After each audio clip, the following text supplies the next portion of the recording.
러시아랑 대한민국이 헬기 전략만 가지고 싸운다. 그렇게 따져봤을 때 대한민국이 이기지 않겠습니까? 아파트 때문에 서른이 됐을 때. 아니 뭐 우리 뭐 여러 가지가 있잖아. 아, 코브라는 안 되지 걔한테. 500인데도 안 되지. 안 되나? 안 되지.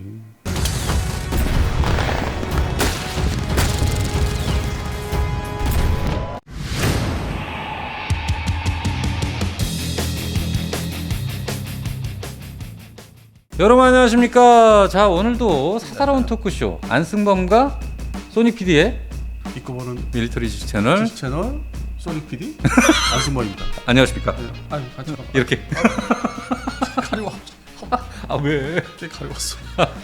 알겠어요. 이게 알겠어요. 문제야. 뭐 결정적인 순간에 뭐 몸이 막 가렵고 뭐가 막. 아 진짜? 예. 아무튼 우리가 오늘 할 얘기는 헬기 얘기 좀 해보려고 그러는데 헬기 얘기 중에 종류가 있잖아요. 아니 종류 전에 먼저 어떤 얘기냐면 제가 볼 때 러시아 우크라이나 전쟁 보면은 이 미르, 카모프 얘네들 막 거의 위세가 대단했던 애들이 그 아무것도 아닌 것처럼 추풍낙엽처럼 막 떨어지는데 그러니까 그런 그동안에 영상도 많이 돌아다니잖아요. 그러니까 그동안에 이제 대단히 막강한 막 음. 장갑을 그냥 두툼하게 두르고 뭐 미사일 잔뜩 싣고 해서 그거. 얘가 뜨면 지사가 다 초토화된다. 예. 그 이제 특히 그 KF가 아니라 K 뭐 KF-21? K50 KA-52 엘리게이터? 악어. 이게 진짜 상당히 대단한 그 위세를 떨치고 있었죠. 딱 보기만 해도 무섭잖아요. 근데 실제 이제 그러한 무기 체계들 지상군, 그러니까 러시아군의 그 전차 세력들이든지 뭐 항공 전력, 야 이게 밀고 들어가면 우크라이나 그냥 끝나겠다. 우리 그랬잖아 1년 반 전에. 진짜 끝나겠다. 근데 뭐 이상해. 시원찮아. 제대로 가동되는 게 없어.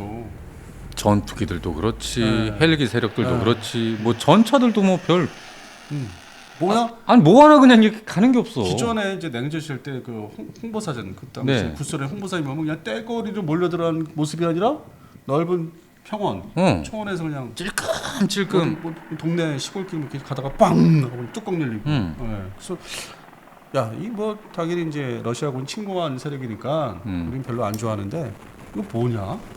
얘들 뭐 제대로 운영하는 거 있냐? 없어. 없어.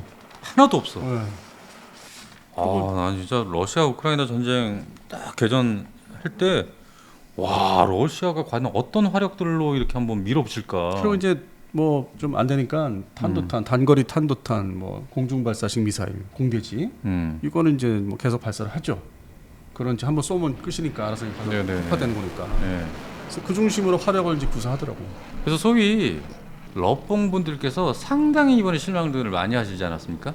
그 사이에 대한민국의 러뽕의 이제 그 발단과 시초는 불검사.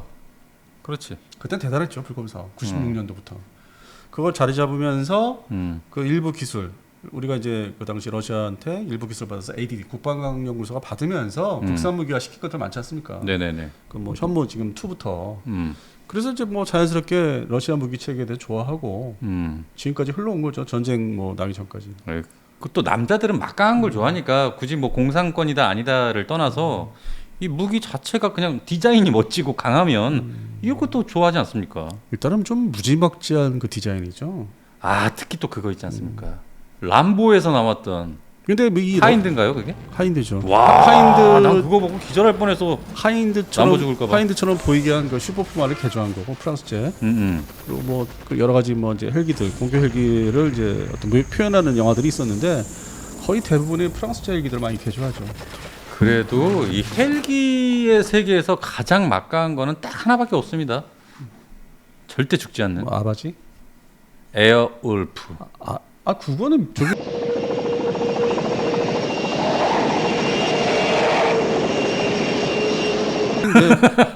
벨 230인가 빰빰빰빰빰빰빰빰빰빰빰빰빰빰빰빰. 도대체 지금 나이가 어떻게 예? 나이가 어떻게 돼?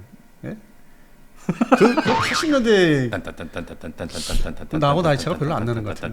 빰빰빰빰빰빰.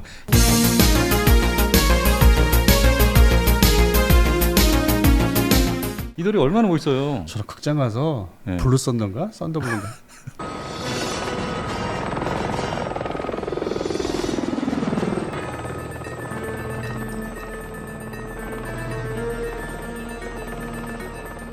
거기에 빠져 있었지. 그 프랑스제 가젤 헬기를. 아니 대표님이랑 저랑 10살 차이 나잖아요. 근데 나 어디 가서 에어울프 얘기 안 하는데? 저희 세대는 또 그래요. 이 70년대 초반 왜 그러냐면은 그때도 내가 매니아였으니까 저게 뭘 개조했다는 걸 알잖아. 그 플랫폼이 모체가 뭔지. 뭐예요? 그 벨 230인가 있어요. 벨 230? 그냥 사람들 타고 다니는 있잖아요. 저기 VIP들 타고 다니는 거. 그렇지. 맞아. 그래서 그거를 거기다 붙여다 색깔 칠하고 뭐 모형처럼 뭘 갖다 붙이고 뭐 공기 흡입 같이 뭐 붙이고 하니까 그리고 그 소리가 근데 그걸 보다가 이제 극장 가서 이제 불렀었는데 서너블라이트 그걸 딱 보니까 갑자기 나 헷갈려. 그걸 딱 보니까 비교되는 거야. 걔는 진짜 같아. 그 개조 가젤 그 경전투 얘기를 개조한 거 민수 얘기를. 예. 그래서 난 거기에 더 한 표를 더 주고 있죠 지금까지. 저는 그냥 저희 어떤 추억 속에 그냥 최강 헬기는 그냥 에어울프. 개파가 틀리구나 나. 헬기 개파 틀려. 우리 10년 차이. 개파가 틀려. 60대, 50대. 그죠? 그걸 뭐 또 일부러 얘기해 여기서. 근데 40대들은 뭐지? 참. 40대? 아파치인가? 40대는 영화를 얘기를 안 하던데. 그런 게 없겠죠. 없어요. 40대이신 분들 본인들의 로망 한번 댓글에 헬기 이름 좀 한번 써봐 주세요. 자, 그럼 과거로 흘러가서 이 헬기가 본격적으로 이 공격 헬기가 나왔다 하면 이 역시나 이 베트남전 아닙니까? 근데 엄밀히 얘기해서 그때는 건식. 건식이지 건식. 대전차 미사일을 본격적으로 UH-1에다가 코브라에 달지를 않았기 때문에. UH-1. 그러니까 UH-1B, UH-1B가 건식이었고, 네. 그다음에 이제 그거를 이제 기동성을 높이고 이제 날씬하게 만든 게 H-1Z 코브라. 코브라. 최초의 코브라. AH-1G. 예. 그래서 이제 베트남전에는 그 대전차 미사일 토가 등장을 하는데 코브라에 장착한 게 아니라 건식에 이제 해서 장착해서 72년, 뭐 73년인가 그때 이제 그 주월 미군이 지상군이 철수하고 이제 항공 전력만 남겨놨을 때 그때 활약을 했어요. 이 베트남전이 사실 정글 있고 또 고산지대가 있었나? 근데 이제 이러다 보니까 있었는데 북베트남군이 정규군이 예. 저쪽 캄보디아 라오스를 우회해서 이렇게 침공을 한 게 있어. 베트공과 같이. 정규전이 있었지. 정규전이 제대로 된 게. 네네. 그때 처음으로 이제 주월 미군의 항공 전력이 토 대전차 미사일을 쏴보니까 이거 좋은 거야. 확실하게. 그래서 이게 이제 본격적으로 이제 대전차 공격 헬기의 이제 탄생의 이제 시초죠.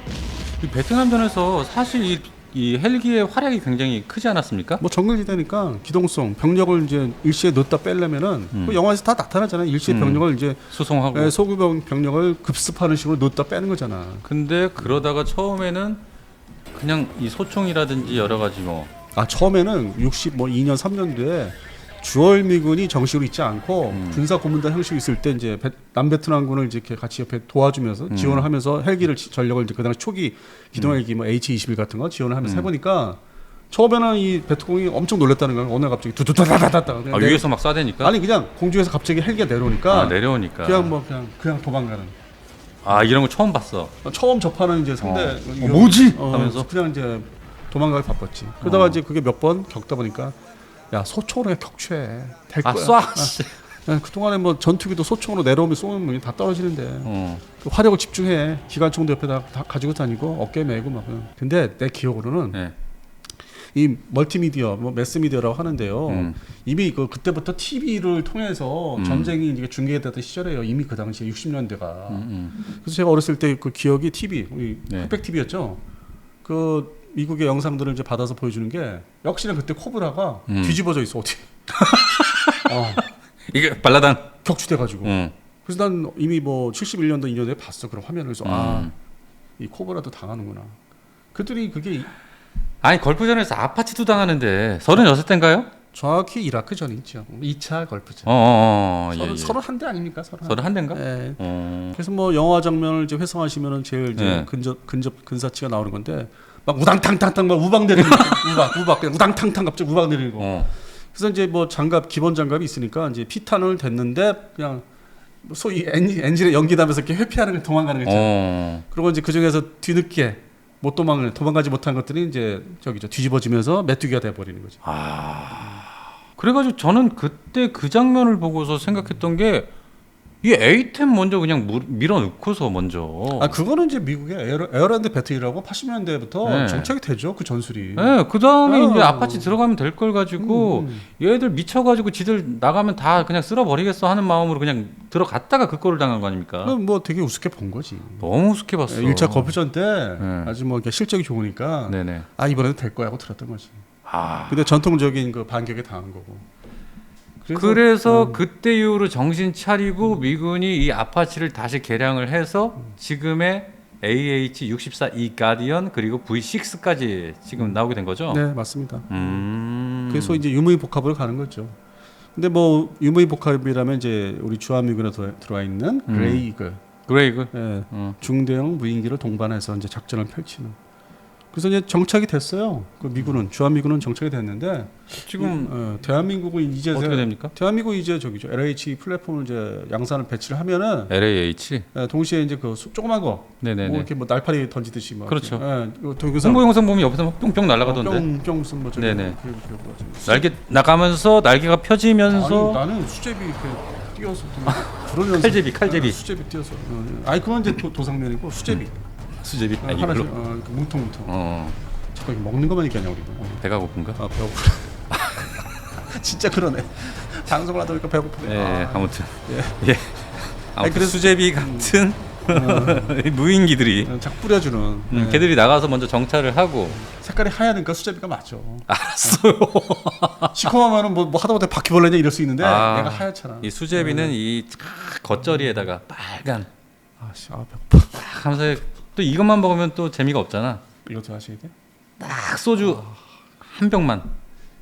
한 병? 네. 요즘 거 도수가 약해서 2병 드실 것 같은데. 한 병만 먹어야죠 그냥. 예, 반주니까 반주. 많이 드세요. 난 배고파. 아니 본인이 먼저 얘기를 꺼내셔가지고. 제가 우리가 어디까지 얘기한 거야? 그래서 이제 LH가 양산 배치돼서 일선 부대에 이제 동시 개발도 하겠지만은 그 소형 무인 드론들을. 근데 뭐 연도를 따져보니까 LH가 내년 후반부터 생산한대요.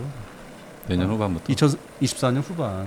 근데 그 초도 생산은 항공학교에 먼저 보내. 조종사 양성해서. 그래야죠. 그러면 그 177대 전체 그 획득 대수에서 야전 실전 부대 뭐 15항공단 이런데 포천에 배치되려면은 뭐 2026년 7년 뭐 아직도 시간이 또 멀기 남았네. 더 기다려야 되네 그것도. 또 유무인복합도 동시 개발이 완료하려면은 이것도 역시 정착돼서 자리 잡으려면 2030년이네. 2030년부터네. 시간 뛰고도 걸리네. 어쨌든 지금 과거 베트남전부터 지금까지 거슬러 올라와 봤을 때 가장 두드러지게 활약을 했다라고 하는 헬기라면 역시 UH-1B 그리고 AH-1G 코브라 그리고 거슬러 넘어가서 바로 사사로운 뭐 이런 거 말고 걸프전. 걸프전이네. 1차 걸프전. 그러면 여기서 역시나 활약을 했던 건 물론 코브라도 활약을 많이 하긴 했어요. 근데 상대적으로 이제 물건을 팔아먹기 위해서 미국이 최초의 아파치죠. AH-64A. 이거의 어떤 실적, 전투 실적을 많이 공개를 하고 많이 흘렸죠. 근데 이제 우리 같은 매니아들은 이게 뒤져보면은 매니아 출신들은 뒤져보면은 코브라, H-1S, 미 해병대 H-1W 초기형들 활약 많이 했어요. 많이 때려잡았어. 지상전차. 그래서 미국, 미 육군, 해군 공격 헬기들이 활약을 같이 한 거예요. 미 해병대죠. 해병대죠. 해군이 해병대죠. 이 해병대 싫어합니다. 해군에서는 저기죠. 테스트용으로 갖고 있죠. 네네네. 그래서 이제 그 신화 때문에 우리가 아파치를 산다, 뭐 안 된다, 막 그냥 뭐 엎치락뒤치락 90년대 아주 시끄러웠어요. 그때 당시 패트리어트로 도입하는 것처럼. 그거 무슨 뭐 운영비도 우리가 없다. 힘들다. 당시로선. 그러다가 이제 계속 밀리다가 결국에는 버전이 개량돼 한 번 더 개량, 한 번 더 개량 2형으로 들어왔잖아. 그러면은 지금 대한민국 육군의 이 아파치 헬기가 지금 한 30대가 넘죠? 36대죠. 36대. 그리고 또 들어올 게 있지 않습니까? 그건 이제 2차 예정하는 거죠. 그게 몇 대죠? 그것도 36대죠. 그럼 72대. 거기다가 지금 있는 코브라 헬기까지 합하면 거의 뭐 한 100여 대가 훨씬 넘겠는데요? 근데 이제 코브라의 운명이 참 이제 저번에 이제 오늘 내일 하십니까? 여러 차례 얘기했는데 이제 대체 수단, 대체 종류, 기종. 이게 아마 조금 논란이 있을 거예요 나중에. 왜냐면 카이에서는 지금 LH 가지고 지금 대체하는 거 아니에요? 아니죠? 500MD예요. 그지. 아니 이게 소요 제기를 할 때 수리온 때도 그렇고 모든 500MD지. 육해공 무기 체계 소요 제기할 때 그냥 다 끌어모아 막 그냥. 사실은 너도 와. 사실은 그 계통이 아닌데 일단은 부풀려 막. 부풀려서 이만큼 사야 됩니다. 그런데니까 우리나라 뭐 무기체계 소요 제기할 때 그래서 순수하게 LH는 500MD 두 종류잖아요. 스카우트하고 토우 대전차. 그게 합하면은 야전에 지금 배치된 게 휴전선 후방에 배치된 게 야전 부대 항공단에 합하면 170여 대라고. 다 합하면. 그래서 그 숫자가 177대로 줄어든 게 그런 거라고. 딱 1대1 대체. 물론 이제 항공학교 것도 써야 되는 것도 있지만은 그렇죠. 합해서 177대가 최소 대수로 딱 줄인 거예요. 그러니까 지금은 코브라는 저번에 방송에 말씀드린 차기 우리 기동헬기 개발하는 그쪽의 소요를 좀 가져갈 건지 아파치 또 사는데 또 시끄러울 텐데 이걸 어떻게 설명해야 되나. 코브라가 위치가 좀 애매하다. 그러니까 노후 헬기에 이제 들어가기 시작하는데 네. 도태시켜야 되는. 당분간은 쓸 거예요. 그 수명이 있기 때문에 당분간은 쓸 거예요. 그래서 이 러시아 우크라이나 전쟁 쪽으로 다시 한번 저희가 거기로 들어가 보면은 다시 글로 가야죠. 이 러시아 헬기가 그렇게 또 많지가 않은 것 같아요. 평상시에 제가 죄송한 얘기지만 개인적으로 이제 러시아제 무기체계를 그렇게 선호하지 않기 때문에 네. 좀 바쁘다 보니까 덜 들어봤는데. 아니 그리고 원래 러시아 무기 별로 그렇게 안 좋아하시잖아요. 근데 실망감에 의해서 뒤져봤더니 이거 왜 어째 이상하다. 우리 자꾸 얘기를 하시니까 피디님이 네네네. 다 뒤져보자. 뭐 나무 위키부터 해서 보유 대수가 네네네. 진짜 얼마 안 되더라고. 얼마나 될까요? 뭐 한번 맞춰보세요. 총 합해서 미르 까먹고 다 합해서? 네. 두 개. 그러니까 저건 빼고 하인드 빼고. 하인드만 빼고? 하인드 빼고. 하인드 빼야 또 저기죠. 뭐 설명드리는. 뭐 미르 28, 뭐 까먹고 한 뭐 52? 이 정도? 그렇죠. 50은 미르 28, 50은 뭐 몇 대 안 돼. 카 52 이렇게 하면은 50은 거의 없죠. 몇 대 안 돼요. 그냥 이렇게 뭐 이렇게 손가락 정도. 그냥 이렇게 몇 대 안 돼. 대여섯 대 있다 뭐 이런 느낌. 그 당시에 그 획득하기 어려웠어. 예산이 없었어. 그래서 미르 28, 카 52 합하면 그래도 얼추 한 200여 대는 되지 않을까요? 맞아요, 200대. 아 그래요? 네. 근데 여기서 이제 또 이렇게 어려울 수밖에 없는 게 200대라도 집중 투입하면 되는 거 아니냐? 뭐 이렇게 얘기할 수 있는데 러시아는 땅이 넓잖아. 땅이 넓고 중국도 그렇고 이 관구라고 그러죠. 군관구 지역별로 나누는. 네. 뭐 미국이야 뭐 사령부로 나누지만은 이걸 이제 해당되는 지역을 다 이제 쪼개서 배치하다 보니까 물론 이제 그 가장 또 중요한 또 지역이 블라디보스토크 이 극동 지역이죠. 네, 일본이 있으니까. 네. 그렇게 해서 다 이렇게 5개 대략적으로 5군데 나누면은 한 개 지역에 20대 배정이 되는 거죠. 그 예를 들어서 대한민국이 뭐 아파치 헬기 뭐 한 100대를 만들었다. 그러면은 그 나라의 헬기 숫자 100대라고 하면 좀 있어 보일 수도 있겠는데 그게 아니고 부산에 뭐 10대, 광주에 뭐 10대, 전주에 몇 대, 서울에 몇 대 다 분산을 해버리면 사실 막상 그쪽 전쟁이 일어난 지역에서는 야 이거는 치명적인데요. 그래서 이제 우크라이나 침공하면서 투입한 게 그걸 이제 끌어모아서도 이제 처음 그 개전 초기에는 뭐 극동 관구, 군관구까지 뭐 이렇게 끌어들이는 건 아니니까 지금이야 다 이제 가져가지만 철도에서 그 당시에는 이제 많지가 않다는 거죠. 그리고 이제 그거를 이제 커버치기 위해서 하인드도 많이 동원됐고 하인드는 벌써 한 단계 떨어지잖아요. 아니 하인드는 우크라이나가 결정적으로 잘 사용하지 않았습니까 이번에? 뭐 보통 뭐 세대 4대 편대로 해서 이제 공습을 이제 저고동 공습하는 거죠. 드론식으로 저고동 공습 유인 헬기니까 그렇게 해서 이제 하인드, 하보크, 그다음에 엘리게이터 세 가지를 이제 혼합해서 투입을 한 거죠. 그래도 이제 뭐 숫자상으로는 뭐 대규모가 안 되는 거고. 그래서 그런 어떤 운영의 어려움이 있었고 평상시에 예산 배분 헬기 쪽에 그 공격 헬기에 신형 공격 헬기에 투자를 그렇게 많이 못했던 거죠. 그 러시아가 20년 동안. 그러니까 소련에서 러시아로 넘어가는 과정에서 이제 변화가 돼가지고 자본의 어떤 투입을 제대로 못했네요. 그런 여담이지만은 소위 그 러시아 전투기 그 설계구 두 군데죠. 대표적으로. 이 헬기 설계구도 두 군데 대표적으로. 근데 여전히 서로 그게 있대요. 실세 싸움들이 있대. 마치 스탈린 시절 때 있던 모습들이 아직도 잔존 그게 남아 있대. 서로 내 걸 먼저 더 많이 생산해야 돼. 뭐 내 걸 더 이렇게 영업을 해야 돼. 자기 국방부에서. 그래서 전투기에서는 이제 결국 미그 설계국이 개판됐고 지금 수호위가 이제 다 잡아먹듯이 헬기도 마찬가지로. 헬기도 알리게이터 악어가 다 잡아먹는 거예요. 실제 득세를 하는 게. 여전히 큰 소리 치는 거는 이제 까모프 설계 그쪽이 그 회사가. 그래요. 그래서 그런 특징이 또 뭐 있더라고요. 걔들은. 뭐 사람 사는 곳이니까 똑같더라고 여전히.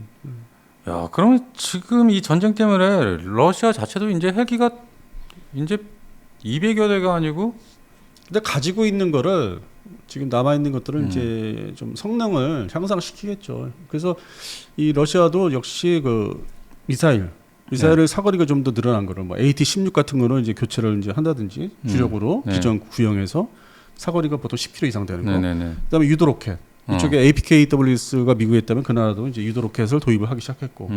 그래서 좀 더 먼 거리에서 정밀 타격하는 쪽으로 성능 개선을 이제 하고는 있어요. 아하. 다만 이제 앞서 말씀드린 대로 운영 규모는 이제 미국에 비교해서 적으니까 아직 뭐 알짜로 그냥 운영을 해야 되겠지.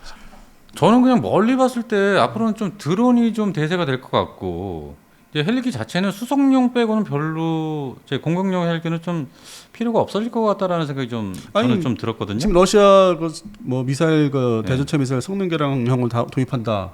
뭐 그다음에 유도 로켓 도입한다. 말씀드렸지만 그건 먼저 미국이 했으니까. 그러니까 미국의 지금 아파치 가디언이 그 레이더가 롱보 레이더가 A사 레이더로 바뀌어요. 신형으로. 그 탐지거리 16km. 그래요? 16km 조준할 수 있는 게 그건 차기 대전차 미사일 도입을 하면서 맞춘 거예요. 그러니까 원거리에서 근접한 게 아니라 원거리에서 정확히 때리겠다는 거예요. 역시 뭐 소총이나 이런 거 가지고 거리 유효사 거리 벗어나서 때리겠다는 거예요. 아하. 물론 이제 맨패드가 존재를 하죠. 근데 이번에 또 드러난 게 우크라이나 군이 사용하는 이제 맨패드라든지 소위 미국이 지원한 어벤저 스티그 미사일 장착한 차량 이렇게 발사하는 거 그런 것들이 단거리 대공 미사일 사거리가 8-9km. 짧아.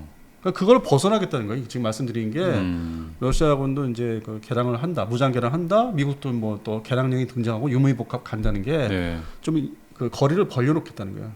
눈앞에서 뭐 떨어질 일 없다, 멀리서. 하긴 뭐 앞으로 또 저 미국의 또 플라라 차기 기동 헬기에 또 공격 헬기가 또 있죠. 그건 좀 시간이 걸릴 거예요. 당장 지금 실전하는 공격 헬기 중에서 어떻게 할 건가? 대응 수단 뭐 대책이 있느냐 해서 말씀을 드린 거예요. 그러니까 그 무장이나 탐지 수단을 좀 더 늘려가지고 그 문제는 우리 대한민국 아파치 가디언 도입해서 운영하고 있잖아요. 2016년부터. 그렇죠. 이거 성능 개량하는 또 문제가 생기지. 그러니까 다 돈. 결론은 다 돈이야, 돈. 이것도 돈이 이렇게 들어갔는데 지금 항모 만들겠다고. 근데 또 이제 여기서 그건 이제 해군 얘기고. 또 여기서 이제 그러면 공격 헬기만 두고 보면은 또 국내파, 해외파 서로 싸웁니다. 돈을 먼저 받아서 해야 되기 때문에. 근데 또 해외 무기를 우선 뭐 예산 배정하자 하면은 저 매국노다, 뭐 이완영이다. 근데 그 댓글 다는 사람들이 또 뭐 일부분을 또 뒤져보면은 다 이해관계가 있어. 그런 사람들이 많지. 다는 아닌데 자기가 어디서 월급 받나 아니면 어디서 뭐 받나 그에 따라서 졸지에 이제 이거 얘기한 사람은 이제 매국노 시키는 거지, 만드는 거지. 오늘은 뭐 사사롭게 그냥 헬기 얘기 이 정도만 할까요? 일단 배가 고파. 수제비. 수제비에 빨리 끝내고 빨리 밥. 오케이. 안승범 소닉 PD의 사사로운 토크. 오늘은 헬기를 주제로 한번 얘기를 나눠봤습니다. 어떻게 재밌게 보셨는지 모르겠고요. 여러분 그리고 이 방송 보시고도 꼭 좋아요 지금 꼭 좀 눌러주세요. 방송 스타트하면 먼저 좋아요부터 부탁드리겠습니다. 자, 그럼 저희는 또 사사롭게 다음에 다시 찾아올게요. 여러분 안녕. 감사합니다.